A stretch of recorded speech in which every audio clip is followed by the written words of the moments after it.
Hey, Cleaning Nation. This episode is a replay of one of our best performing podcasts ever. Everyone loves listening to this, so we thought we'd share it again in case some of you out there have not heard it. Hope you enjoy, and on to the show. Hey, Cleaning Nation, Mike Campion here with a familiar face. If you are a fan of the show, this is Jackson Pinky Binkowski, one of our two paid traffic gurus. And today we wanted to jump into the difference between advertising on Google for paid ads and advertising on Facebook for paid ads. I think a lot of people say a bunch of crazy stuff like Google's too expensive, Facebook, my people aren't on Facebook, or they'll, even worse, they'll try and just do the same ad or have the same landing page or the same everything and just be like, they're exactly the same. Paid traffic's paid traffic. And I don't know, you tell me, Jackson, those are the things I kind of want to get people wary of, some landmines, and give them the tools to use them effectively as they are. Yeah. So the cool thing, I mean, the operation of both platforms is pretty similar, I guess you could say. They both run ads. You both spend money on them. However, the placement and the type of people and the people you'll get in front of is totally different, right? Because you think of Facebook, you see the ads on your feed. Facebook includes Instagram, whereas Google, you've got a wide plethora of where your ads can show. However, probably the biggest difference is on the Facebook side of things. That's like I don't want to say your cold audience, but you have the potential to get in front of people who don't necessarily know or are looking for cleaning services or whatever your service is, really. Facebook, you could see an ad for, I don't know, how to make a peanut butter and jelly sandwich. And the whole point of that platform is to kind of, I want to say, open up the wound that people have. Like, you're reminding them, hey, wouldn't it be nice to have all this free time back in your days and your weekends? Wouldn't it be nice to spend more time with your family, not be cleaning? And then the person on the other end of the computer sees that and goes, oh, yeah, that's totally right. I spend 10 hours a weekend cleaning my kitchen. I want to change that. And then they go ahead and interact with the ad, and hopefully go to your landing page and sign up or something like that. Versus Google, typically Google is the platform where people are actively searching for these things. They're actively putting in the search bar, cleaning service near me, maid service near me, home cleaning, commercial cleaning near me. And those people are the ones that know they want cleaning, have it in their mind. Hey, I want a cleaner. They might not know how much they want to spend or anything like that, but they're actively searching for those people. And so the difference between the ads there is you want it to look, you want to showcase your business as the best potential cleaning solution for them, because now you're competing against 4 or 5 other cleaning services, and they're going to pick the one that looks the most promising to them and gives them the most value on that initial ad right up front, versus Facebook side where you're trying to capture them and make them think about needing a cleaning service, even though they might not be thinking about it in that specific moment. So let me kind of summarize the pros and cons I've heard for each, and then tell me if I missed anything, and we'll kind of talk about how to best navigate both of those platforms. So since you ended with Google, we'll start there. With Google, I hear the quality might be a little better, because if I'm searching best cleaning company in Phoenix, there's probably a good chance I'm looking for a cleaning company in Phoenix. So yeah, I don't have to do a lot of selling on the fact that you need cleaning, you want cleaning. They've already raised their hand and said, I'm ready to go. I like that. The downsides are not zero. One, that ad's probably gonna be more expensive because it's more targeted, right? 2, there's a finite amount of people, a very finite amount of people that are going to search for, you've got to know the words they're going to search, right? So if they're searching for best cleaning company in Phoenix, but really, or that's what you're paying for, but they're really searching for best maid service in Phoenix, or commercial cleaning, or janitorial cleaning, or facilities management. So you've got to kind of know what there is. But no matter, even if you nail the search terms, there's a finite amount. There might be dozens or hundreds depending on the metropolis you're in, but that's it. You can't really, even if you dominated all of them, everyone's like, oh, I want to be number one on Google. Like, what the hell does that mean? For what term? Like, there's no such thing as number one on Google. Like, Google's the only one number one on Google. It's for what term or terms that you do. So there's that's the way you got to look at it. It might be a little more expensive, far less opportunity, because you're completely constrained by people that are specifically typing the things that you've identified you want to talk to. Third, like Jackson said, is I see Google like the old Yellow Pages, right? You got to pay a bunch of money to be amongst a bunch of people, right? There's 9 different names and they're all competing and you're paying to be at the top, but the guy that got it for free, he's right below you, right? Like it's I don't love that, right? If I was going to try and date a girl, I have never done a speed dating thing because I don't want to be one dude of 20, right? I want to have a private conversation with that human being. I just think that's a better way to build a relationship. So that's but again, they're targeted, right? You don't have to do a lot of selling. If they Googled how to hire a cleaning company, there's a pretty good chance they're looking to hire a cleaning company, right? So that's Google. On the Facebook side, there's no intent. This dude's looking to see pictures of kittens or connect with his grandkids or whatever the heck he's got going on. So there's no intent, but the audience is infinite. And part of the reason I'm a big fan of Facebook, and please don't hear me knocking AdWords. I love AdWords. You got to know the strengths and weaknesses, right? I'm not against hammers. They're not great for screwing things in. So the big thing with Facebook is a lot of people say the ridiculous thing, my people aren't on Facebook. Bull to the crap. What that could mean is I talked to a guy who said he's never on Facebook. Well, that A, doesn't mean he's not on Facebook. It just means he says he's not on Facebook. B, yes, 100% of your clients aren't on Facebook, but if you had to just throw a rock and say, give me the one platform that's got the most of my clients, it's probably going to be Facebook. Like, even if that's only 30%, they're still freaking there, right? And Facebook's so big, even if you're like, well, I am property manager, so I go to BOMA, Building Owners Management Association. That's 100% of those people are my target audience. Yes, and there might be 31 and a half of them in your state. Facebook's got 1 million people. You know what I'm saying? So even Facebook's 20% is still way bigger than anything else. So the thing with Facebook is the runway is so much bigger, right? There's just so many more people on Facebook than there are Google Ads. And it's much more of we're going to start this conversation just you and I, because your competitors probably aren't. Your competitors probably are on Google, right? Because it's pretty click word. They understand the math of, if I'm searching best cleaning service in Philadelphia, you got to compete with them for that. A lot aren't going to be on Facebook, or if they're on Facebook, they're going to do it wrong. So even though there's not as much intent, the ad's probably going to be cheaper. The click's probably going to be cheaper. There's probably going to be less competition, and there's probably going to be a much bigger universe you can talk to. So there's some big differences. All right. That said, in the time we've got, now that we kind of know the difference, what are the things that people can do right to differentiate, right? I'm assuming the big wrong one would be like, just do the same ad, the same funnel, talking to them completely the same, even though the way they got there is completely different. Talk to us about, now that we know the difference, how we can use that to be successful on both platforms. Yeah. So now that you kind of understand what the Facebook people are doing versus what Google people are looking at, the flow of Facebook people is almost a lot less pushy, I guess you could say. Because there is no intent there initially, you have to build that intent. You have to build that value back into the ad. You have to build it back into the landing page and what you're giving them. Because you have to remember, they don't want it. They didn't want it, and they click the ad, and now they have a little inkling of, oh, this does sound nice. Whatever your initial pain point was to bring them in, whatever that ad said, get my weekends back, stop cleaning after your dog, whatever that is. Now, just to be clear, when Jackson says they don't want it, we don't know that they want it. With Google, we have a pretty good idea they want it.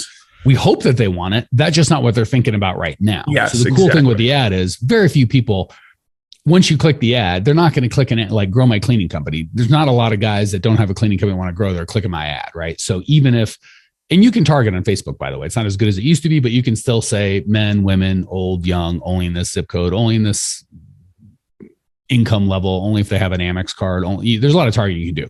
But I would agree that hopefully they want it. We're not looking to try and convince people that don't want your services they need to want them.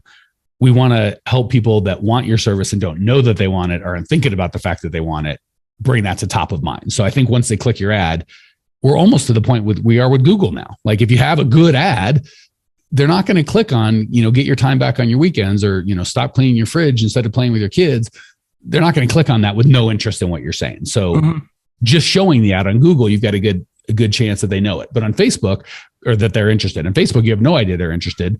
But by the time they click, you got a pretty good inkling if you've got a good ad, right? If your ad just like, click here for a chance to win the lotto, well, we don't know anything about them, then they want to get rich quick. But if you have some sort of cleaning based ad or time freedom ad or spend more time with your kids ad, and they click that, something about them. All right, continue, rant over. Yeah. And so once they, on the Facebook side of things, once they get to the landing page, again, it needs to reiterate essentially why they clicked the ad in the first place. You don't want it to be so starkly different that they click the ad for one value add and then they get to the landing page and there's something completely different, because that's an immediate, turn off red flag to people, as they'll see it as, this isn't really what I care about. This isn't what made me click the ad in the first place. So 2 things on that before we go forward. One, many, if not most of the people that start with us, not finish with us, but start with us, their ad just goes to their website and they're not matching at all. Because how could your website possibly match your ad? I mean, I guess you could have one ad, right? If your website's good, they're not typically, but if your website was good, then you could have an ad that matched your website, but then you're done. Typically on Facebook, you're going to need a lot of creative, a lot of different ads and hooks and things that you're throwing at them. So sending it to your website is probably not a good idea. B, when you say match your ad, how important is it the copy matches? So obviously if I say, get out of, stop wasting your weekends cleaning, or, stop having your boss yell at you because the cleaner's screwed up again, and then you go to your landing page is completely different, that's no good. So the copy, but what about the looks? How would you weight, like, if the ad kind of looks clean and the main colors are blue and white, how much of it is looks and how much is copy when you say look the same? I would definitely say probably 70%, in my opinion, 70%. I would want the importance, if I was weighting importance, the importance of the copy matches between the ad and the landing page, I would give it about a 70%, and that the looks match is about a 30%. You don't want it to be starkly different, because then sometimes, people, especially if I know some people serve older demographics, they see it as almost like something misleading, something scammy. If, say, for example, you got a clean ad picture and then your website is red and black or something like that, just something so starkly different that's important, but not as important the copy. I've seen it oftentimes where people have a call to action on the copy of the ad where it says, sign up for a free cleaning this Friday, for example, and then the landing page either doesn't mention it at all or says something like sign up for 20% off, which completely is okay. You're confusing now. Now people don't know what offer they're getting and you don't know as the owner what they're actually signing up for. Do they want the free clean Friday? Do they want the 20% off? Do they want the free fridge clean? Everything has to be cohesive across the board. Otherwise you confuse yourself, you confuse the customer, and then you'll get people calling you and you have no idea why they actually interacted with you in the first place, which then just is detrimental all the way down the line. Hey, Clean Nation, Mike Campion here. One of my least favorite things about these podcasts are we found that people love the show and they love the information, but when I talk to you guys in person, stuff doesn't get done. People love the podcast, but they don't take any action. If you'd like to actually implement this and get this done in your world, we have a whole team of people that do exactly that. If you go to growmycleaningcompany.com/talk, you can book a time with either myself personally or one of our teammates to at least help you come up with a plan to actually implement and change your life. So if you want to go from getting these good ideas in your head to getting in your life, just book a free call with myself or my team, growmycleaningcompany.com/talk. And we can go from this one-to-many format to one-to-one and really get you some results. Excited to talk. Well said, 1,000%. And I will say, agreed everything Jackson said. When you're in a funnel, one little tag on, then Jackson continue with what he was saying, is I would consider not in a funnel, just in terms of which is more important, copy or looks. I'd probably go 85% copy, 15% looks. So obviously, when we're matching ad to landing page, the look of it is more important. I think that 30% is probably about right. But I want all of you guys to hear, because a lot of times we work with people, they get so into how it looks, and that's all a ego thing. My family or my in-laws think it looks good and I'm a real business now. Who cares? If you're making money, that's a real business. So I just want to emphasize that match of ad look to landing page look, 30% important in a funnel. Just when you're dealing with anything that's not connected to anything, focus 85% of your time and attention on what the words that you're using, not the look and feel of it. All right, continue on the fine path you were going down, sir. Yeah, I mean, essentially that's kind of the Facebook side of things. I can pivot to the Google experience, I guess. So like we said about Google, people are actively searching for cleaning services, for maid service, for commercial services, whatever it may be. And so when they click on your ad, that landing page should be a lot more I guess, heavy hitting would be a good way to say it, or a lot more intentional, because you want these people to actually easily get in touch with you. You want them to be able to fill out a form, have your phone number available, and you want it to potentially have more information about what problems you're solving that they could be looking for. So I always think of commercial cleaning for this is typically, as a commercial cleaner, you know what areas people are signing up for most, or what problem areas they need help with the office, you know, whether it be communication, floor cleaning, consistently showing up for stuff like that. And so if you know these pain points, you want to highlight that in the landing page, because if someone's actively looking for new commercial cleaning, they come to your landing page, they see that you solve these issues by doing X, Y, and Z so that they can have a solution on the other end. That's really valuable to people. It's a lot more informative about what you do. There's a lot more, you know, copy, how you operate, that kind of stuff on the Google side, because again, these people know they want a service. They're probably looking between 2 to 3 other cleaning services, whether it be commercial or residential. And if you're able to give them, put your best foot forward, show them exactly what you offer, how you offer it, and they're able to get all that and get in touch with you easily, then that's a total winner, because they know what they're looking for. And if you're able to showcase what you do and how you solve their problems, then they'll convert for sure. So yeah, I would say you can be a lot more direct on a cleaning company because you know what they want. Like if you go back to the dating analogy, if I met a girl online on a dating site, I can go right to, hey, let's get together, and I can kind of ask for a date right away because it's not weird. We're both on a dating site. That's the context we had. However, if we're all just at a party and there's a girl and I that struck up a conversation, that would be more like Facebook, right? Where we're all just talking. And if I was like, hey, let's go on a date right away, it might work, but she'd probably be a little more comfortable if I was like, hey, I really enjoyed talking. Can I get your, can I connect with you on Instagram, or, can I text you, like some sort of, let's build the relationship as opposed to going right for the kind of call to action. And it could be the same girl. It's just the way that we met. Context matters, right? She's at the party not to get a date. She's at the party to enjoy meeting other people and whatever. But if she's on a dating site, she's looking to have a date, right? So with Google, they're looking to solve the problem they Googled, or they wouldn't have Googled it. When they're on Facebook, that they're kind of at a party just looking. And if they meet a nice person or they see something they like, they might want to go further on that. So, and you're exactly right. If I'm on a dating site, I might have to have, it would be weird if I was at a party and I'm like, I like long walks on the beach. Here's some pictures of me, whatever. Here am I for like all the stuff that I'm 6 foot tall. I'm like all the like stuff that you would ask on a dating site would be completely inappropriate in a conversation. Like, what are you doing?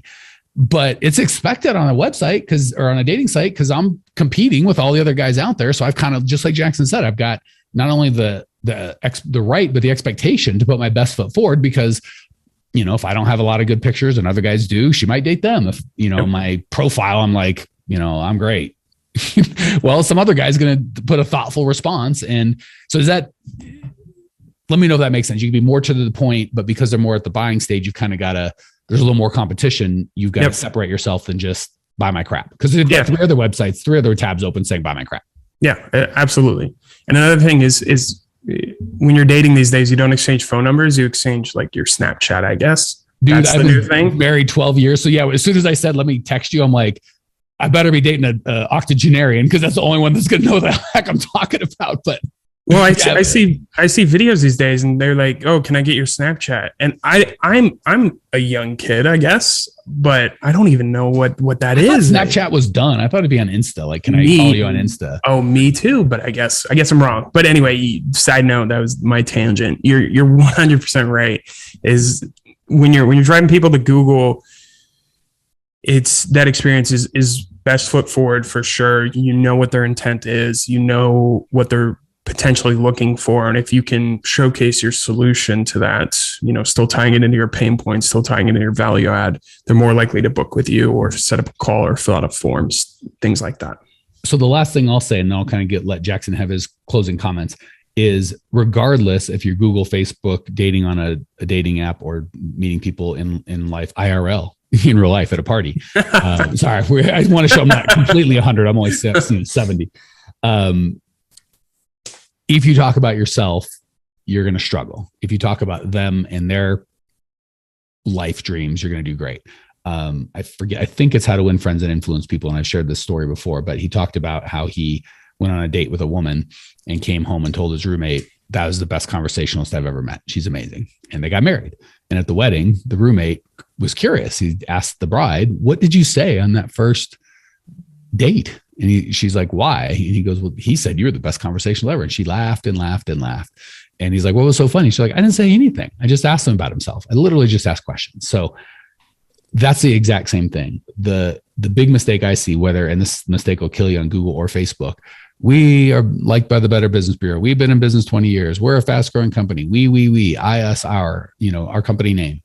That's the biggest turnoff in life, in business, and anything. Especially, God forbid, it's a Google ad and I'm talking about me and how great I am. And the two other tabs are talking about the prospect's problems and how painful they are. I have no shot. The good news is the vast majority, because all we do is coach. I know who your competition is. They're 100%. Even some of them might be listeners. Even some of you might be listeners and go, I got it, Mike. And then you go to your website. Here's a quickie. Do an I, we, us, our / you, your count. Most of you will be 5-to-1, I, we, us, our, your own company name that counts versus the words you or your. So the difference would be, we don't cut corners, we clean them. We are the best cleaning company in town. Our people are trained, good looking, and would never do anything bad to your house. We. There wasn't a single thing about you. You are looking for someone who you can trust in your home. You demand trained people. You expect your people to treat your pets with respect. You're looking for a house that makes you feel amazing when you come in. So if you talk about you and what you want, buy my crap, $20 off, do this, do that, here's what I want. Best of luck to you. If you talk about them and their pain, you will get a response with the right people. So always talk about them and not who they are. You're a lady, you're a this, you're a whatever. That's fine. Some of that'll work, but their pain and how it's affecting their lives. All right, Jackson. I should give you the last word on anything and everything we've talked about so far today. Yeah. I mean, you kind of hit the nail right on the head. It's people love to talk about themselves, and it's a struggle both personally and in businesses. So, and oftentimes I get asked this question a lot. It's like, well, how do I talk about what I do without talking about myself? There are certain instances where you can transform talking about yourself into talking about them. And that's the so that statement. Basically, that's like the best way to talk about yourself is you do X so that they can have whatever solution it is, so that they can have better communication, so that they can have their value at the end. And that's probably the easiest way to actually transform that and take it away from me to back to them. And so I think to kind of close this out, a lot of people are thinking, oh, well, what do I do? Like, what do I start with? Or how do I get going? I don't know what's going to work for you guys. Nobody knows what's going to work right off the bat. We have to test it out and we have to see what happens. And always my suggestion immediately is to start testing some Facebook ads, start testing that Facebook targeting. Go watch some of Jared's videos on how to do Facebook really well. Go watch some of my other videos on how to do Facebook well. Get some simple Google ads running. It's a very easy walkthrough solution for you to get your name out there so people can find you pretty easily.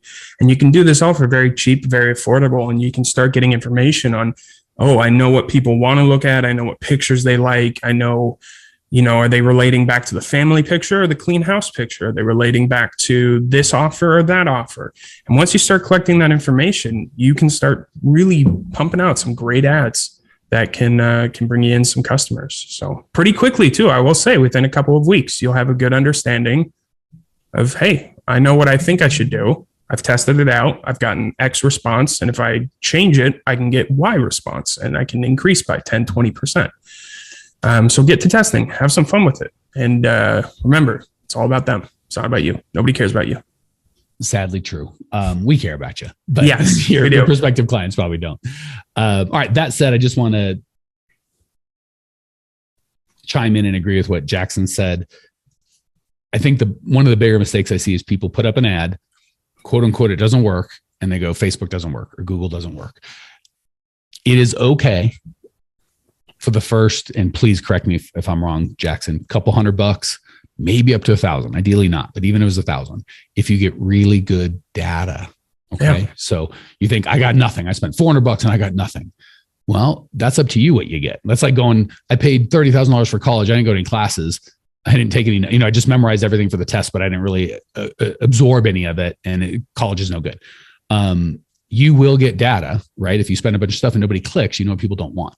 If you find them, they click, but they don't sign up for whatever your offer is. You know, the ad was good, but the offer is no good. If they sign up for your offer, but then don't follow through. See, there's a treasure trove of knowledge, right? So it is okay to spend a couple $100 on your Google or Facebook education. It's not okay to waste that money and not learn, right? You can spend thousands of dollars on Facebook and get no results and learn nothing. If you're a little more shrewd about it, you can at least get data. And like Jackson said, test different stuff. We're really good at this stuff. I don't know. You tell me, what percentage of your ads would you say hit right off the bat first thing if you just tested one? If I said today you got to run one ad, it's got to work. What percentage chance you think it would? And you've been doing this is all you do every day, all day for your professional life. 2%, maybe 1%. Okay. Very rarely do they ever hit on the first try.